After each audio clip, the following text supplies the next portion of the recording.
mardi soir. Le mardi soir, elle avait la maison pour elle toute seule. Les enfants étaient chez leur père jusqu'au lendemain. C'était leur soirée natation, leur moment rien qu'à eux.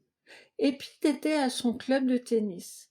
Elle en profitait pour se poser, écouter le silence et observer ce décor si familier et pourtant si étranger, sans l'agitation quotidienne de sa petite tribu. Elle s'imaginait dans une bulle coupée du monde, qui flottait, voyageait à travers l'espace, protégée du tumulte et du brouhaha de la vie. Elle se pelotonnait dans le canapé, bien au chaud, sous un plaid, avec un bon livre, un verre de vin et de la musique en fond. Le chat arrivait, la regardait en miaulant. « Ça y est, ils sont partis ?» semblait-il demander. Puis il sautait sur le canapé, commençait sa toilette en ronronnant, s'installait sur ses pieds. Ce petit rituel était apaisant. Elle en avait besoin avant de reprendre le cours de sa vie, qu'elle aimait tant, mais qui demandait beaucoup d'énergie.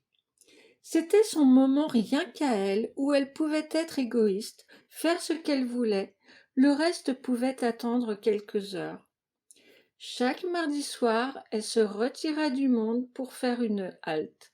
La terre pouvait tourner sans elle, pendant un petit moment.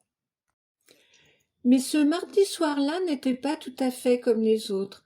Elle ressentait un léger malaise, comme si elle n'était pas chez elle. Elle n'arrivait pas à se détendre complètement. La fatigue, sans doute, se dit-elle. La semaine passée avait été très chargée, et le week-end avait défilé à toute vitesse, entre les courses, la paperasse et un dîner chez des amis qui s'était prolongé tard dans la nuit, ou plutôt jusqu'au petit matin.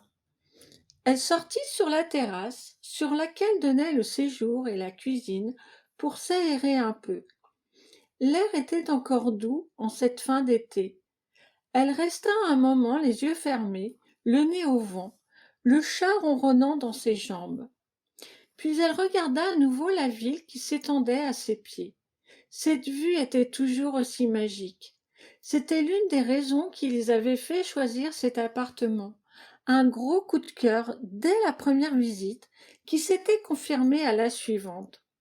Ils avaient fait une offre sans attendre, de peur qu'un autre acquéreur ne se présente. En fait, ils étaient 3, mais c'était leur dossier qui avait été finalement retenu. Elle regarda encore un moment l'agitation de la ville qui lui parvenait en sourdine. Puis, alors qu'elle se dirigeait vers l'intérieur, elle entendit une voix masculine venant de la terrasse voisine. Elle n'y prêta pas tout de suite attention, mais pourtant un détail l'intrigua, sans réussir à savoir quoi. En tendant un peu l'oreille, elle finit par se rendre compte que l'homme parlait une langue étrangère. Elle eut beau essayer de la reconnaître, elle ne ressemblait à aucune qu'elle avait déjà entendue.